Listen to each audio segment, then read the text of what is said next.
नमस्कार दोस्तों, एनसाइक्लोजी के पे फिर से आपका बहुत बहुत स्वागत है। इस वीडियो में हम बात करने वाले हैं एलएलबी सेम थर्ड के law of property and easement के पेपर के बारे में। Law of property and easement, इसका कोड है K3004। आप अपना कोड देख सकते हैं, उसके हिसाब से आप इस प्रीवियस ईयर पेपर को देख सकते हैं। ये दिसंबर 2021 का पेपर है। तो चलिए वीडियो को शुरू करते हैं। जो हमारा पहला सेक्शन है उसमें हमें 2 क्वेश्चन अटेम्प्ट करने हैं, टोटल 20 मार्क्स का है। और उससे अगला हमारा जो सेक्शन है उसमें एक क्वेश्चन करना है हमें, वो भी 20 मार्क्स का है, टोटल 40 हो गए। और तीसरे सेक्शन में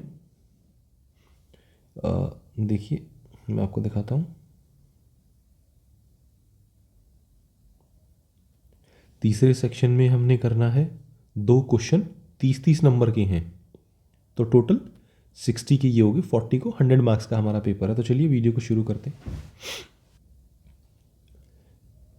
एसेंशियल्स ऑफ कंस्ट्रक्टिव नोटिस, जो आणविक सूचना है उसकी आवश्यकताएं क्या हैं। दूसरा क्वेश्चन है हमारा discuss fulfilment of condition subsequent, उत्तर भाव शर्त की पूर्ति की विवेचना कीजिए। तीसरा क्वेश्चन है हमारा what is mortgage by conditional sale, जो सशर्त विक्रय होता है उसके बंधक क्या हैं। चौथा क्वेश्चन है हमारा एक्सप्लेन द कंडीशनल गिफ्ट, सशर्त दान को समझाइए। अगला क्वेश्चन है पांचवा distinguish between profit a prendre and easement, जो परस्व भोग का अधिकार है और सुखाधिकार है, उन दोनों में क्या अंतर होता है उसको एक्सप्लेन करना था हमें इसमें। ये जो अगला सेक्शन है हमारा सेक्शन बी, इसमें जो आंसर करना है हमें वो 200 वर्ड्स 200 शब्दों में अपना लिखना है। और इस सेक्शन में हमें एक ही क्वेश्चन अटेम्प्ट करना है। तो चलिए देखते हैं। Discuss the circumstances under which transfer by person authorised only under certain circumstances, उन परिस्थितियों का विवरण प्रस्तुत कीजिए जिसमें कुछ परिस्थितियों में ही अंतरण करने के लिए प्राधिकृत व्यक्ति द्वारा अंतरण किया जाता है। अगला क्वेश्चन देखते हैं। 7वां क्वेश्चन है हमारा to what extent and in what manner the property can be transferred to unborn personal, अजन्मे व्यक्ति को किस प्रकार तथा किस सीमा तक संपत्ति का हस्तांतरण किया जा सकता है। 8वां क्वेश्चन है हमारा what is English mortgage, differentiate between English and simple mortgage, अंग्रेजी बंधक क्या है, सादा बंधक तथा अंग्रेजी बंधक में अंतर स्पष्ट कीजिए। जो हमारा इंग्लिश मोर्टगेज है और सिंपल मोर्टगेज है उसमें हमें डिफरेंशिएट करना था हमारा। अब हमारा तीसरा सेक्शन शुरू होता है। ये डिटेल्ड आंसर्स हैं और एक आंसर 30 मार्क्स का है। और इसमें हम इस सेक्शन में हमें केवल 2 ही क्वेश्चन अटेम्प्ट करने हैं। आप जितने ज़्यादा वर्ड्स लिखेंगे, जितनी ज़्यादा पेजेस भरेंगे, उतने आपके अच्छे मार्क्स आने वाले हैं, इसमें कोई दो राय नहीं है। तो चलिए 9वां क्वेश्चन देखते हैं। What do you mean by disturbances of easement, what are the remedies in such cases, सुखाधिकार की बाधाओं से आप क्या समझते हैं और उनके उपचार क्या हैं। 10वां क्वेश्चन है हमारा define vested interest and contingent interest and distinguish between the two, जो वेस्टेड इंटरेस्ट हैं और जो कॉन्टीजेंट इंटरेस्ट हैं उनको डिफरेंशिएट करना था हमें यहाँ, उनको डिफाइन करते हुए। हिंदी में देखते हैं क्या है ये।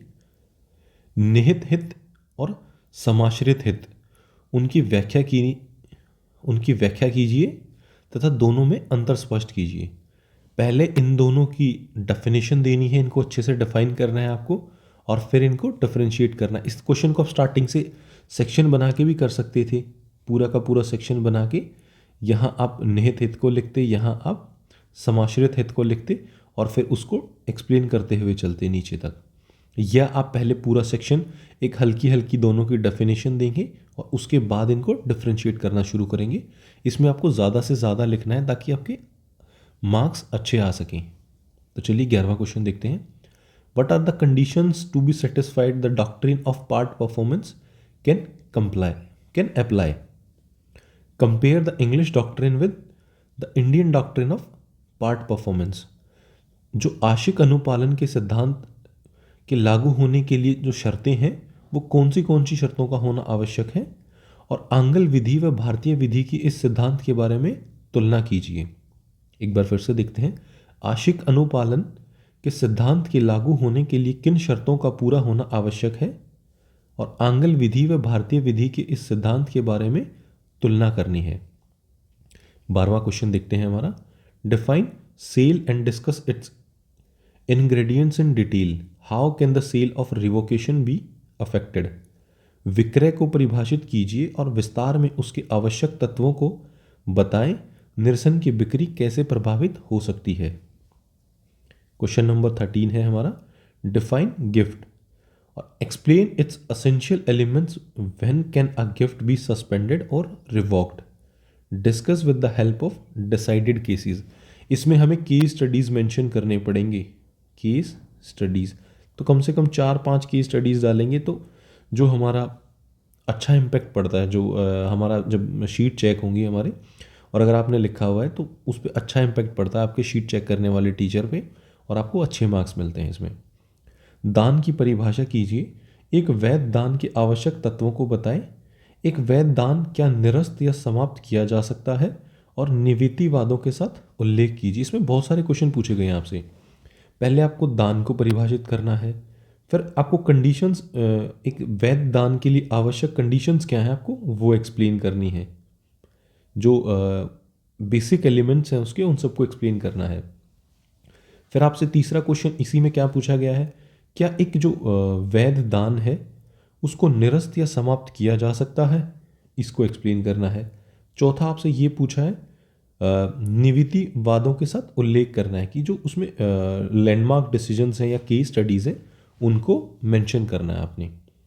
दोस्तों, अगर आपने अभी तक चैनल को सब्सक्राइब नहीं किया है तो चैनल को सब्सक्राइब कर दीजिए। बाकी सभी हर साल के पेपर हम आपके लिए धीरे धीरे डाल रहे हैं, अब बाकी सब पेपर्स को जाके भी चेक कर सकते हैं। नमस्कार दोस्तों।